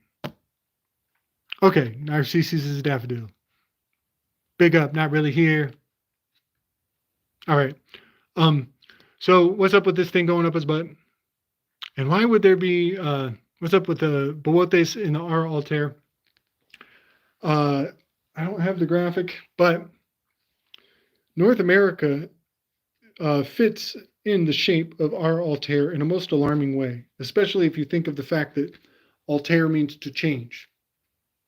And that's kind of our mantra over here, right? Change. Some people, presidential slogans. Bowotes matches South America perfectly. Perfectly. Like even this guy, the Bowotes has an arm, like a Statue of Liberty is reaching up the arm. The arm maps perfectly to Central America. And then you put the Panama Canal going through the armpit of this Bowotes location, and it's just like a crucifixion, Panama Canal. And they were puncturing the heart, or the pneuma, where the spirit takes place. So when you put Bowotes underneath the altar, you get a map of North and South America. And now I'm looking at the Indus constellation, is that with this Canadian leaf, I'm seeing continents signified by constellations. That is really something. And one of my methods on my channel is to use the enneagram as a pneumatic memory device to memorize the relationships of different philosophies and historical influences. Well, funny enough, those types of philosophy actually have names. Let's see. There we go. Those types of philosophy have two names that I think are signified in the art of this card. Where are we? So there's analytic philosophy and continental philosophy. So we have an anal little flower, a little anal flower, analytic, and we have continents, 3 continents mapped out. Now, analytic philosophy is actually predominantly expressed in the Americas. And continental philosophy is Western. It's for Europe. It's named after its origin in Europe. So we have symbols of continental and analytical in this card, which is oxymoron. Continental and analytical should be diametrically opposed. Well, turns out they actually map out on the Enneagram in a really fun way. Let's see if I can get this so y'all can see where I'm at.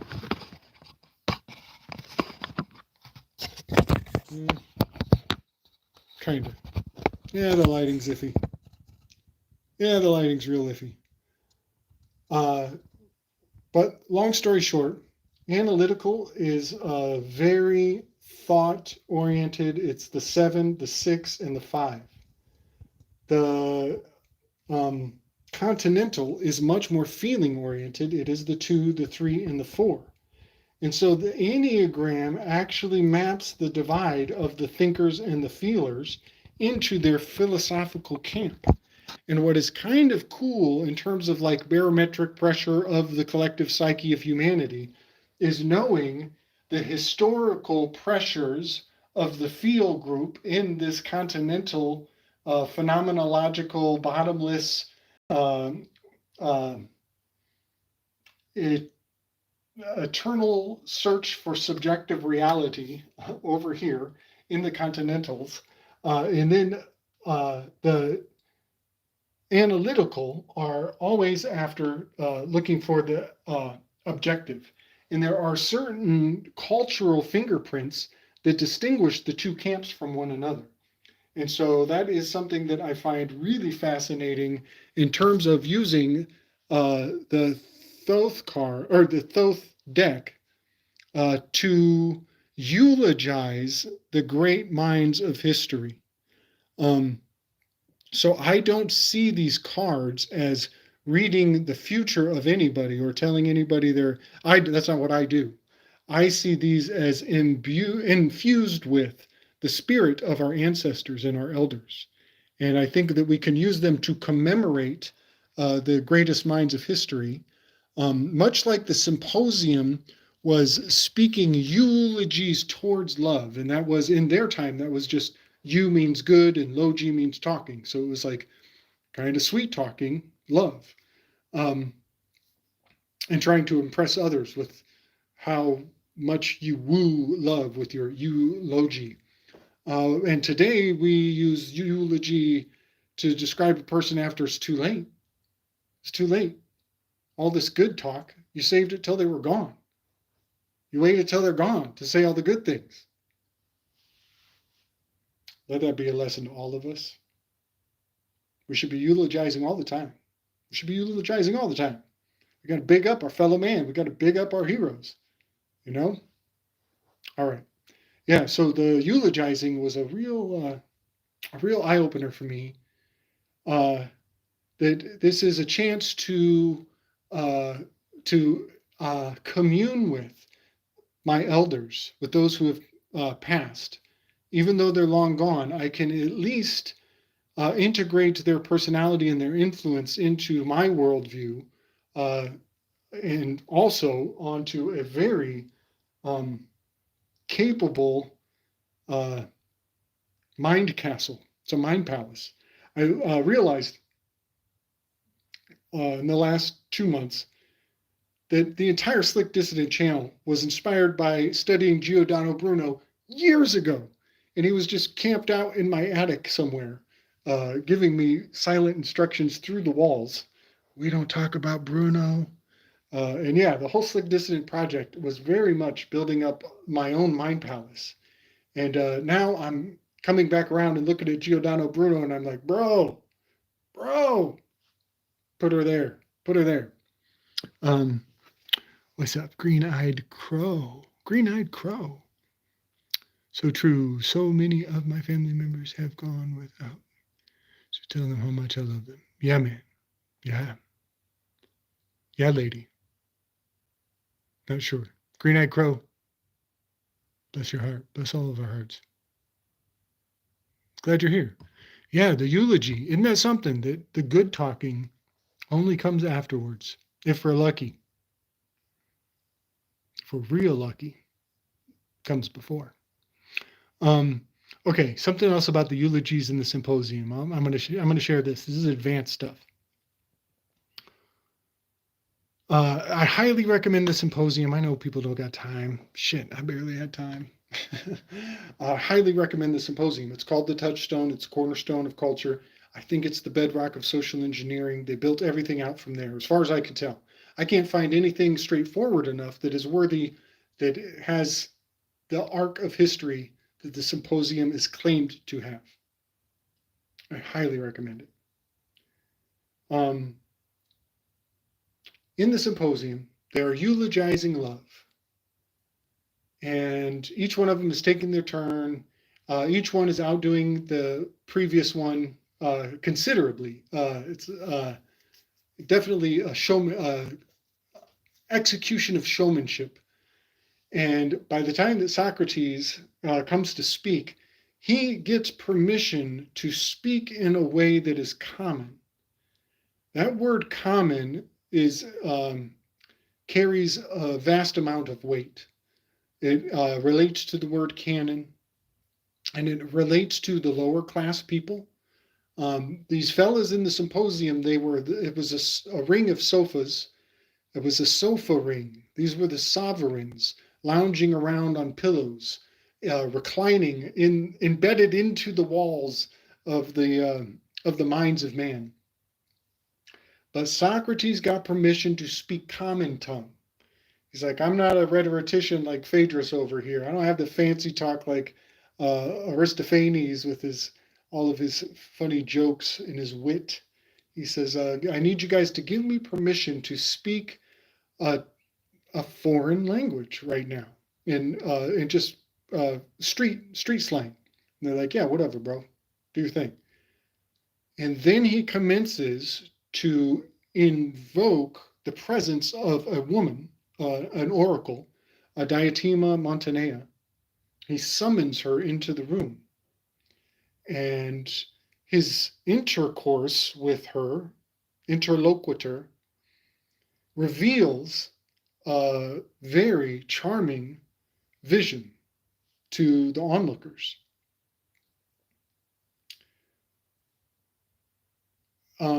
This Diotima Montanea is a spirit that is invoked into the room. I think there's a case to be made. Linguistically, I know there's a case to be made that he was doing ventriloquism. He was doing belly talking. He was doing a seance. He was summoning somebody who was no longer with us and bringing her into the room to enlighten these fools on what a woman has to say about love. And that ventriloquism really hits hard in the spirit of a eulogy, which we think of as speaking after the dead. Here is Socrates making a precedent, breaking the decorum of the ceremony for a very special evocation of a very special woman. I'm here to tell you that my realization around this eulogy and Socrates doing ventriloquism and summoning a spirit who is no longer with us is telling me that science is a seance, and it always will be. Science is a seance. Socrates, one of his many epithets is the mystagogue of science. It's like the granddaddy of all the science, because science is always as king. It's always as king. And there's a certain debtor-dettee relationship to being always as king. It is the presumption that people owe you answers. Science has this air about it. This art of invoking people who are not even here and speaking for them is necromancy, and it's what Socrates did. But Socrates didn't think he was an artist. But he invoked a spirit who was not in the room to inform these silly boys on what love is, and it worked. I think science has always been a seance. I think these masters in their high towers are necromantic. They would be very upset at that accusation. But we could soften it by implying that they are having intercourse with the dead. When you talk about academia, you're talking about dead dudes and their awesome achievements. So this is my best example, is if I wanted to give you directions to get across town and tell you it's going to take you exactly 10 minutes, even counting for the stops and the traffic, I would have to invoke the spirit of a fella named Albert Einstein. And I would have to use his E equals mc squared, the masterpiece of his body's corpus. I would have to bring that into the equation to divine the future, to tell you exactly when you're going to arrive. And when I'm done doing this math, if I was spiritually inclined, it might be wise of me to be like, all right, Einstein, big up, and wash my hands at the ceremony. But science doesn't do that. They don't wash their hands at the ceremony, right? All right, I think I'm going to cut it. I'm feeling it. Any more fun questions? I started on full card. I ended on Socrates. Gabe, you've been the best. You've been the best demonstration of healthy masculinity to me. Oh, my past years, you live. Oh, I love you. You've liberally given safety, and I love you for it. Rachel, you're so sweet. Happy New Year. Happy New Year. Yeah, masculinity, I tell you what. Right? Toxic mask. They're going to act like they didn't use that phrase before the toxic masks came out. They're going to act like that. Oh, that's coincidence. That's one of them coincidences. I seen them. They're out there. Coincidences are real. What's all these hearts? Y'all are shooting hearts at me. Pew, pew, pew, pew, pew. A little heart shooting gallery. Science is a seance. I like that. James Hudson, big up, buddy. Science is a seance. You know why I like it?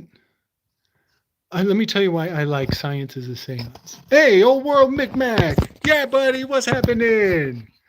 Welcome to the party. Love you too, bro. Yeah, James. All right. This science is a seance. Let me tell you why it's not just a slogan. Hamartia. Right? The art of archery, trying to hit that mark. We've been given these words, and these words have been hypochorized, is to lift it up and having the edges eroded. This is Atlas holding up the rock. It's too round, it's too curved, and he doesn't have any edges to hold it up anymore. It's been hypochorized, and now the rock is round and slippery, and it's going to fall and collapse. Words do the same thing. Words get hypochorized. In one of the strongest form, it's like a river stone. They get eroded and worn down. This is reverse tone. We reverse our tone on what the word means. River stone. Hyperchorism. This is a fascinating phenomenon. And civil wars are the conflagration that causes the reverse tone to happen. So the word overseer was the guy who's going to come kick your ass, the last person you need when you're in an emergency. You don't want no fucking overseer. He's going to whoop you. But then when you get in a car wreck today, who's the first person you have to call? Is the officer. The officer was the overseer, was the last person to help you, and now is the first person you're required to ask for help from the overseer. These words get hyperchorized by civil wars. And then it rounds out the pill and we take it in easier. Volkswagen became a love bug. Folks started World War II. People should be tripping over the word folks. I don't care. But people should know that folk have a history and it became a love bug. So that pill goes down easy. They rounded the love bug. It's round, it's curved out, hypochorized. Porsche 911. It's rounded out. It's hypochorized. It's a pill that goes down easier. Atlas has got to shrug eventually. Overseer, officer, who cares? Just throw it in with the rest. That's hypochorism. They wear out the edges of these words. So science has always been a seance, Mr. Hudson. This is what language does for us. It puts oomph back in our words. It gives us authority and command over the sounds that we give life to. When we do a seance, we put these spirits out and we raise the fire in our fellow man and we spark brush fires in the pants. All those ladies shooting hearts at me right now. What's up, girls? Pew, pew, pew, pew. Oh, look, there, that was a guy. I saw tears. That was a guy. Yeah, man, science is a seance. Socrates went out of his comfort zone with Pausanias, the rhetorician, and went gallivanting out in the countryside, in the outskirts of Athena. The outskirts of Athena. Outskirts of Athens. And he learned about rhetoric. He learned about the power of speaking. But then he has this other conversation with another guy who's a rhapsody, and learns about kind of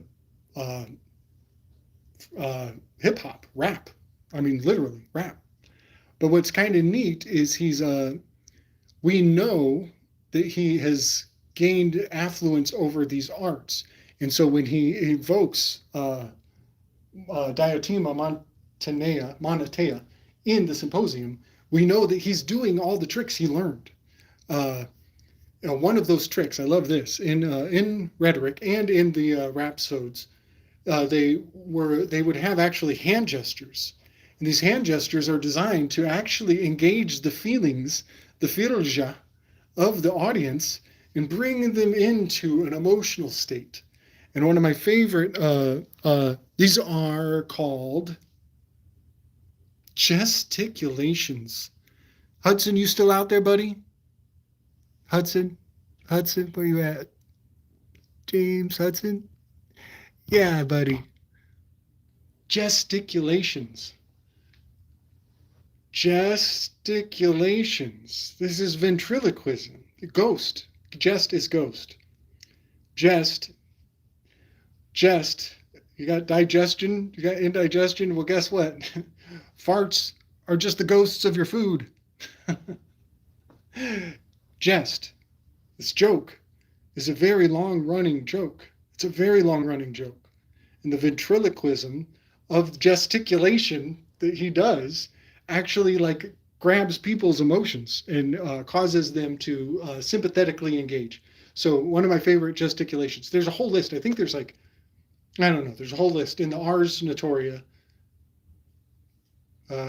Get your own receipts. One of the moves that they do is, as they're speaking, see if I can do this right. Yeah, that's it. They lift their hand with their knuckles on top as they speak a vision of the future, of the way that things must be, and then they turn for a resolution that will bring us all back together.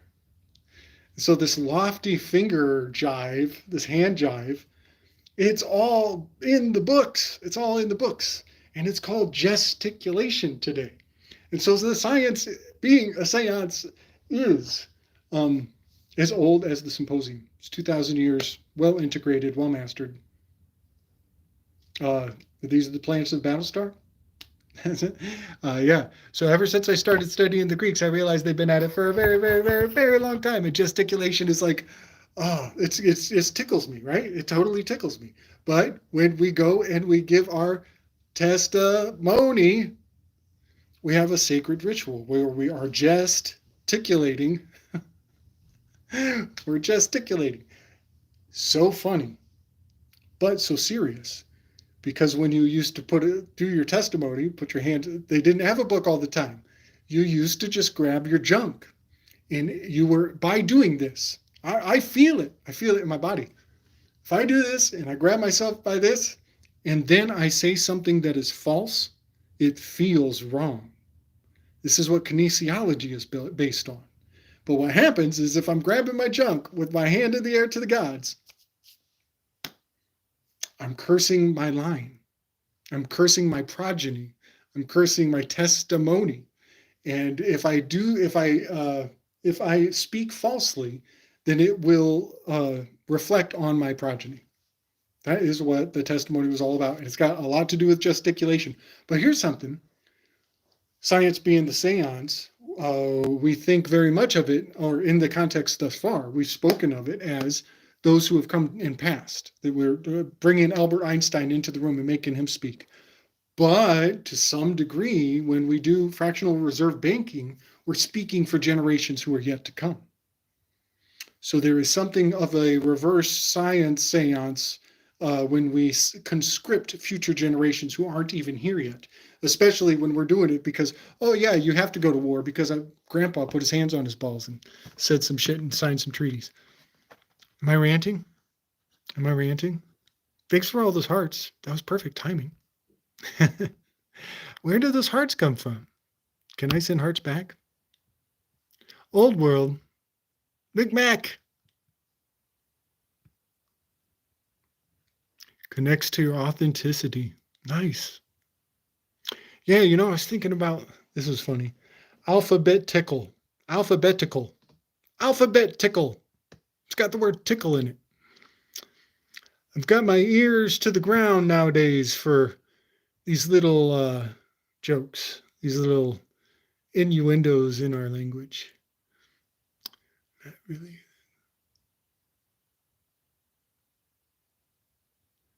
His mother was a seamstress, and him accrediting his inventiveness to her with her weaving machines. Whoa. Wow, that makes me think of the Downfell Hymn and the Wrinkle in Time and the Placental Stitch going back 9 months.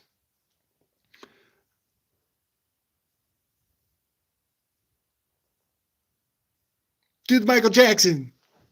But I don't know no Michael Jackson. All right, yeah, all right. Slick Dissonance, first live broadcast.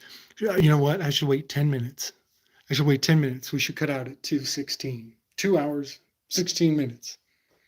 Oh, that doesn't track because it's in time. But that's all right. It's still a sacred number. We'll hit that tax number, TAX 216. All right. So the erotes are really on my radar. I'm going to be speaking about them a great deal. I just want to give some cultural handoffs. One of the erotes, bridal hymn. Bridal hymn is Hymenaios. Hymenaios is bridal hymn. His symbol is the torch. And he is symbolic of receptivity. So when you have a wedding reception, that particular erote, the hardest name of them all, the hardest to say, the receptiveness is the hardest one to say. So when we say wedding reception, we're actually implying this torch, the symbol of this particular desire. So I'll bring the torch, you bring the fire, right? But its name means bridal hymn. It has that torch. This is so fascinating because the lover's card is clearly a wedding ceremony in the number 6 position. Okay. Yep, I know where I'm going. I found my destination. I got my target. We're going to get some hamartia here at the very end. Yeah, let's line this up just right. Let's get my gesticulations ready. All right. Lover's card is clearly a wedding. Let's bring it in. Lover's card is clearly a wedding. So, Hymenaios, the bridal hymn cherub, sorry for my handwriting, he is obviously implied by this wedding. Now, let's look in there. Let's see if is there a torch? Look at this little guy. Let's see. Hold on. Let me get the light. Hold on. Give me a sec. Can I do it? There. Where is he? There he is. Look at that little guy with his torch down there. It's a club. He's holding an unlit torch in his hands, looking like a little club. He's in the club, but we ain't in it. And what is beautiful about the torch being signified by the bridal hymn erote is that the devil card is a 6 as well. And we know from the Rider-Waite devil card that the devil is holding a torch on the ass of the man. And so the wedding ritual of the lover's card crossing over to the devil's card is probably a divorce. There's probably a divorce implication between the two. but the 15 devil card reduces to a 6. The 6 card is the lover's card, and both of them have the masculine one side, the female on the other. And between two different decks, we are seeing the torch. That's pretty fucking cool. It's pretty cool. I don't want to say each one of the erotes has a different symbol, but when we see a torch, we should know that this implies desire, especially the difference between a lit torch and an unlit torch. And I got to say this, the symbol of clubs, as in 3 of clubs, 4 of clubs, 5 of clubs, fire. Clubs means fire. So the torch is the bridal hymn.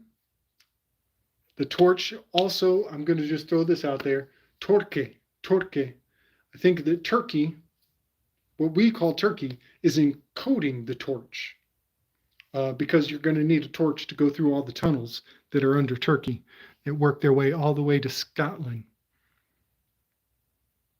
Torque, yep. And it also means touch or to take or to play an instrument, like these little cherub babies like to do. So, okay, let me say this. There is a Hindu derivative. I forget their name. It's hard to say. Generally, there's 4 of them, but 4 is a Kabbalistic packaging. 4 can unpack into any combo and travel well. In Greece, there are 6 of them plus eros, right? You see, 1, 2, 3, 4, 5, 6. Yes, plus eros. And eros is the most popular. He's like the public-facing one. A lot of people think there's only Cupid. That would be eros. And then he has his one counterpart by their name. His counterpart is anteros, and that's the requited love, the accounted for love, the scorekeeper, the accountant. Maybe treason. There might be some treason in Anteros. That is so fucking cool. And then the other erotes are kind of even file underneath them, being hedilogos, that I think means addiction, hermaphrodite, which is effeminate. We know that from the Baphomet. I'll say this about the Baphomet. When Francis Bacon took out gender from the English language became the Baphomet. It doesn't have gender.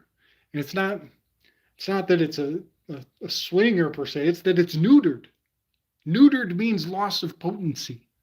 So there's something about the Baphomet that everybody's like, yeah, virulent, look at it, it's got a cock and horns and it's horny and all this stuff. And I'm like, no, really, it's neutral, which is a loss of potency.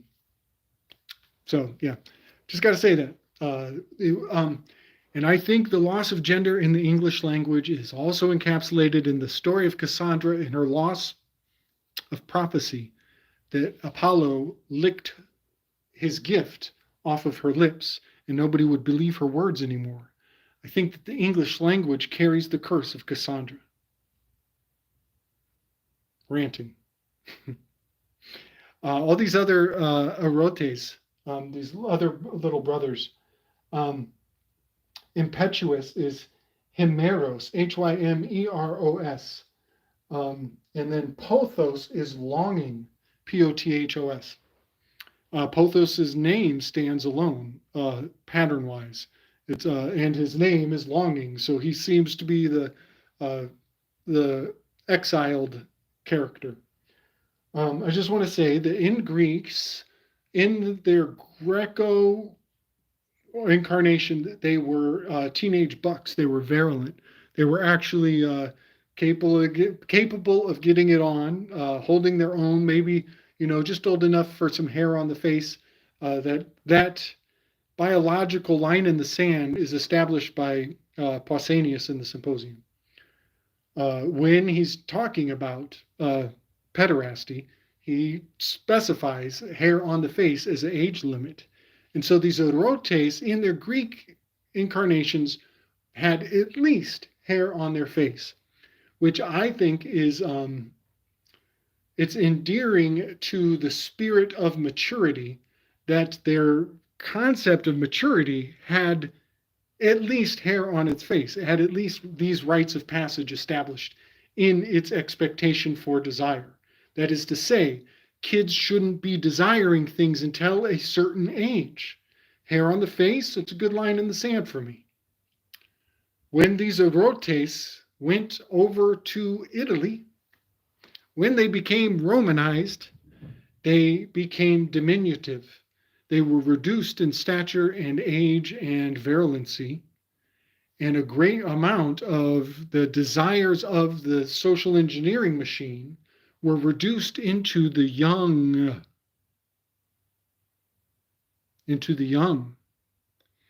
And so I think this signifies inappropriate desires at an inappropriate age.